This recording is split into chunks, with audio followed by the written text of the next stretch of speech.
আজকে সকালবেলাই উঠে আম্মু আমাদের রুমটা পুরাটা পরিষ্কার করে ফেলেছে। আর এখানে আমি একটা ছবিও এঁকেছি, মানে একটু চেষ্টা করেছি, অনেক দিন ছবি আঁকি না, এই জন্য ভুলেও গেছি। আসসালামু আলাইকুম, সবাই কেমন আছেন? আশা করি সবাই অনেক ভালো আছেন, আমিও অনেক ভালো আছি। আর আজকে ব্লগটা সকাল থেকে স্টার্ট করেছি। এখানে আম্মু আমাদের পুরো রুমটা ভালোভাবে পরিষ্কার করেছে। আর আমরা একটু বকাবকিও খেয়েছি, কারণ আমরা অনেক বেশি ময়লা ছয়লা করে রাখি, এই জন্য আম্মু অনেক বেশি আমাদের উপর বকাবকি করে। আর এই তো এখানে আম্মু সকালে একটু ভাত ছিল ফ্রিজে, তো ওটা নষ্ট হয়ে যাবে, এই জন্য ভাবছে যে ভাত ভাজি করে ফেলি, তো এতে করে কি হবে, আমরা খেয়ে ফেলবো আর ভাতটা নষ্ট হবে না। এমনি প্রথমে সকালে পাউরুটি খেয়েছি, আর সকালে পাউরুটি খেলে তো একদমই পেটে থাকে না, পাউরুটি খাওয়া না খাওয়ার সমান। তাই আম্মু আবার দুপুরে আমাদের কিছু একটা তৈরি করে দেয়। আসলে স্কুলে যাওয়ার সময় আমার ছেলে সবসময় আবদার করে যে একটু ভালো কিছু, মানে ভাত জাতীয়, লুডুস জাতীয় এরকম কোনো নাস্তা দেওয়ার জন্য। তা আমি ভাবছি যে কয়টা ভাত জাতে আছে ওগুলো একটু ডিম দিয়ে ভাজা করে দেই। তো ওই ভাতগুলো এখন ভাজা করে দিচ্ছি। ও তো ভীষণ খুশি, কারণ এই ধরনের নাস্তা নিতে ওর ভীষণ ভালো লাগে। এমনিতে বিস্কিট অথবা অন্য কোনো কিছু দিলে ও একদম পছন্দ করে না।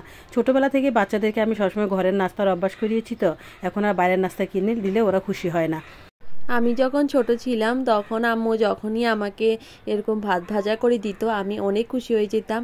আর আব্বু যখন বিরিয়ানি ভাত নিয়ে আসতো তখন আমি আম্মুকে রাতেই বলে রাখতাম যে আম্মু একটু করে বিরিয়ানি ভাত আমার জন্য রেখে দিও, কারণ ওই আমাদের তো 2টা থেকে স্কুল ছিল। তো ওই সময়টাতে সব বান্ধবীরা যখন নিজেদের টিফিন বক্সগুলো খুলতো আর বিরিয়ানির গন্ধ পেতাম, তখন অনেক বেশি খেতে ইচ্ছা করতো। তো তাসিনেরও এখন এই সময়টা, এখন তো কলেজে উঠে গিয়েছি, এখন আর অত ভালো টিফিনের দরকার হয় না, একটা বিস্কুট অথবা কিছু একটা খেলেই হয়ে যায়। কিন্তু তাসিনের এখন একটু ভালো ভালো টিফিন নিতে ইচ্ছা করে, কারণ যেহেতু বন্ধুরাও ভালো ভালো টিফিন নিয়ে আসে, এই জন্য। আজকের ওয়েদারটা অনেক সুন্দর ছিল, একদম রোদ উজ্জ্বল ছিল। আজকে বৃহস্পতিবার আর এর পরের দিন তো শুক্রবার, এই জন্য খুবই ভালো লাগে। মানে আগের দিন বৃহস্পতিবার দিনটা অনেক ভালো লাগে, কারণ পরের দিন সব কিছু ছুটি, সবাই ঘরে থাকবো, এই জন্য নিজের পছন্দের সিরিজগুলো দেখতে পারবো, এটা ভেবে সবচেয়ে বেশি ভালো লাগে। আসলে আমার বাচ্চাদেরকে আমি সবসময় বেশিরভাগই বকাবকি করি যে ওরা আসলে সকালবেলা ঘুম থেকে উঠে কখনোই বিছনাটা গোছাতে চায় না। সব সময় মানে কারণ বিছনাটা ওরা গোছাবে কখন, দুপুর গড়িয়ে গেলে, বিকেল হয়ে গেলে, তখন ওদের বিছনায় গোছানোর টাইম হয়। তো এই জন্য আমি অনেক বকাবকি করি, আর আমি নিজেই গুছিয়ে দিই। তারপরে তো বকাবকি করলে ওরা কিছুই বলে না, জানেন, মানে বকাবকি শুনতে রাজি, তারপরেও কাজ করতে রাজি না। তো যাই হোক, কি আর করা, তো আমার সন্তানদেরকে আমাকে শেখাতে হবে। তো এখন এই যে ছেলে স্কুলে চলে যাচ্ছে, তাই একটু পানিও নিয়ে নিচ্ছে। আর এদিকে আমি ভাতটা একটু ভাজা করে দিচ্ছি, এতেও অনেক খুশি। আজকে ও ঘরের একটা নাস্তা নিতে পারবে। আসলে আপনাদের বাচ্চাদের সব সময় আপনারা ঘরের নাস্তা দেওয়ার চেষ্টা করবেন, আর ছোটোবেলা থেকেই দিবেন, তাহলে অভ্যাস হয়ে যাবে। স্কুলের সামনে কিন্তু অনেক কিছু বিক্রি করে, অনেক লোভনীয় খাবারও বিক্রি করে, কিন্তু আমার ছেলেমেয়েদের কখনও ওগুলোর দিকে একটু তাকায়ও না, লোভও হয় না, কারণ ওরা ঘরের নাস্তাটাই বেশি পছন্দ করে। তো যাই হোক, এখন সব কিছু হয়ে গেছে, আর এখন আমি আমার ছেলেকে খাবারটা দিয়ে দেব। আর এদিকে তিশা লাইট নিভানোর জন্য খুব ব্যস্ত হয়ে পড়েছে, কারণ লাইটটা জ্বালানো থাকলেও বিরক্ত লাগে, মনে হয় যেন কারেন্টটা বেশি খরচ হয়ে যাচ্ছে। তো যাই হোক, রান্নাঘরে আমি লাইটটা দিয়ে রাখি, কারণ রাতের বেলা অনেক সময় ওরা রান্নাঘরে কোনো একটা দরকারে আসলে তাহলে আর লাইট জ্বালাতে হয় না, আর পুরা ঘর আলো হয়ে যায় না আর কি। তো যাই হোক, এখন এই যে আমি ওকে বেড়ে দিচ্ছি। তো তাসিনকে যখন বক্স করে দিচ্ছিলাম তখন তিশা এসে শুরু করেছে আমাকে একটু দেওয়া, আম্মু আমার খুব ভালো লাগে খেতে। আমি অবশ্য একটু বেশি করে করেছি, আমি জানতাম যে আমার মেয়ে আমার কাছে আসবেই আর আমার থেকে একটু নিবেই, কারণ ওর এই জিনিসটা ভীষণ পছন্দ। ছোটোবেলায় স্কুলে ওই এই খাবারটা নিতে অনেক পছন্দ করতো। আজকে তামিম ঘরে নাই, ও কলেজে গেছে, এই জন্য আমার একটু সুবিধাই হয়ে গেল। তামিম যদি ঘরে থাকতো তাহলে ওকেও একটু ভাগ দিত আম্মু, আর আমি একটু কম পেতাম। এই জন্য এখন আমি পুরো ভালোভাবে ভাগটি নিয়ে নিয়েছি। আর এই খাবারটা না আমার এত ভালো লাগে কি বলবো, মানে কোনো একদম কমফোর্ট একটা খাবার। আর যখন দুপুর হয় তখন তো একদম পেটের ভিতরে ইন্দুর দোয়াইতে শুরু করে, আর তখন এই খাবারটা অনেক বেশি মজার লাগে। আর এই দেখেন আম্মু আমাকে বেশি করে আজকে দিয়ে দিয়েছে, বল যে নাও তুমিই খাও। আর এখন তো দুপুরও হয়ে গিয়েছে, তো আম্মু ভাবলো যে একটা পেঁপে আছে ফ্রিজে, ওটা নষ্ট হয়ে যাচ্ছে। আব্বু বস্তা ভরে কতগুলা পেঁপে নিয়ে আসছে, কিন্তু এই পেঁপেটা ভালো পড়েছে, বাকি একটা ছিল ওটা নরম ছিল, তো এটা একটু শক্ত ছিল। এখন আম্মু ভাবছে যে এটাকে একটু আমি কেটে তারপর ফ্রিজে রেখে দিই, তাইলে ঠান্ডা হয়ে যাবে, আর একটু গরম পড়লে তখন খেতে অনেক ভালো লাগবে, এই জন্য। যখন ছোট ছিলাম তখন আব্বু পেঁপে নিয়ে আসতো, যে পেঁপের ভিতরে এত বিচি ছিল যে ওই বিচিগুলা দিয়ে আমরা গাছ লাগাইতাম, আর আমাদের অনেকগুলা পেঁপে গাছ হইতো। কিন্তু এখন কি হয়েছে, এখন পেঁপের ভিতরে কোনো বিচিই নাই, মানে কি আর গাছ লাগাবো পেঁপে দিয়ে। তো এই দেখেন একটা 2-3টা বিচি ছিল মাত্র, তো আম্মু বলতেছে এগুলো হাইব্রিডের পেঁপে গাছ, এই জন্য বিচি অনেক কম, দেশি পেঁপের ভিতরে অনেক বিচি থাকে।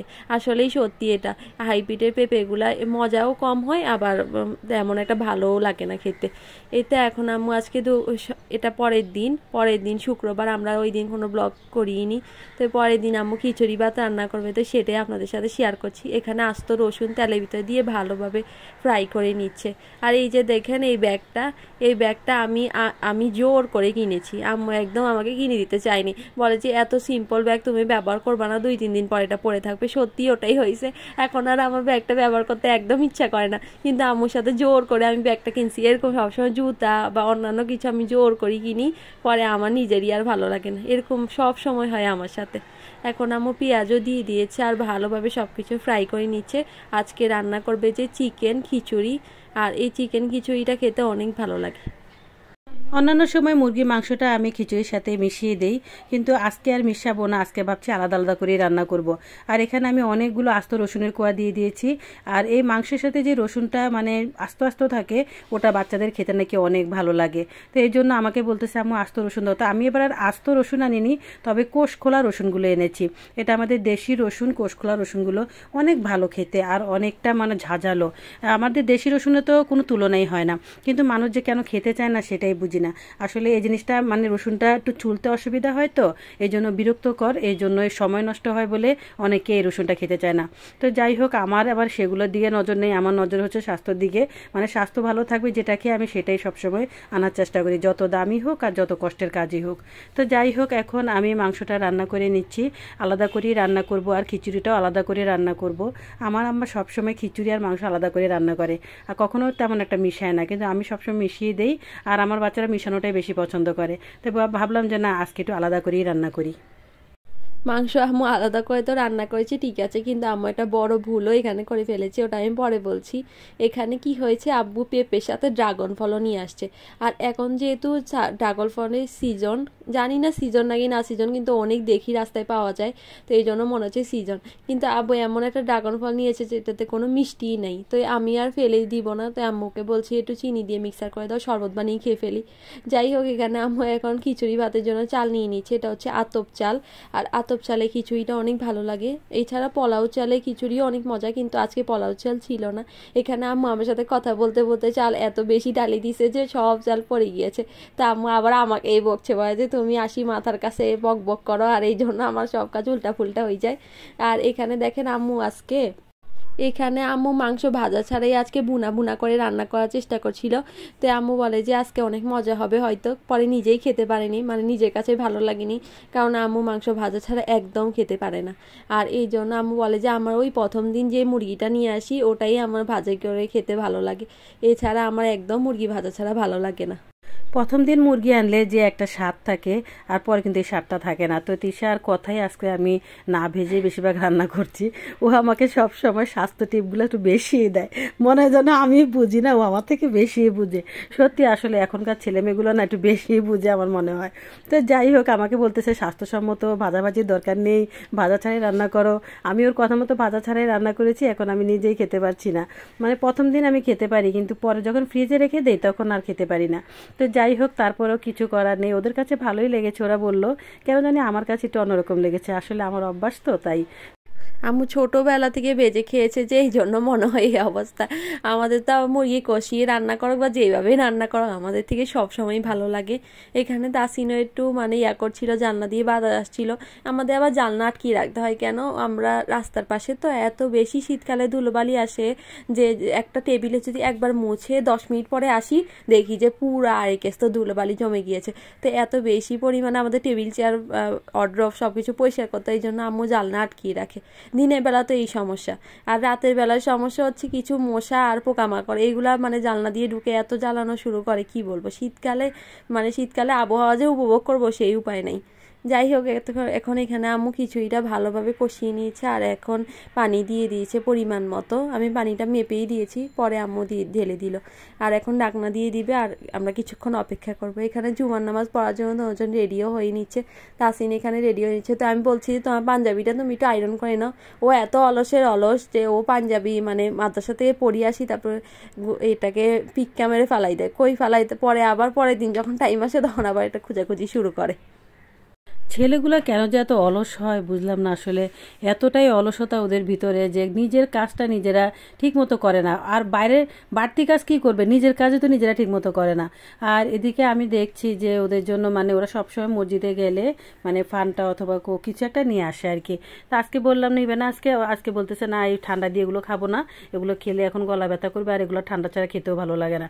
তাই আর নিয়ে আসা হলো না। ওরা এদিকে চলে গেল মসজিদে নামাজ পড়ার জন্য, আর এখানে মাংসটাও হয়ে গেছে। আমি লাস্টে একটু মানে ভাজা জিরার গুঁড়া দিয়ে দিয়েছি, আর ভাজা জিরার গুঁড়াটা লাস্টে দিলে না অনেক মজা হয় খেতে।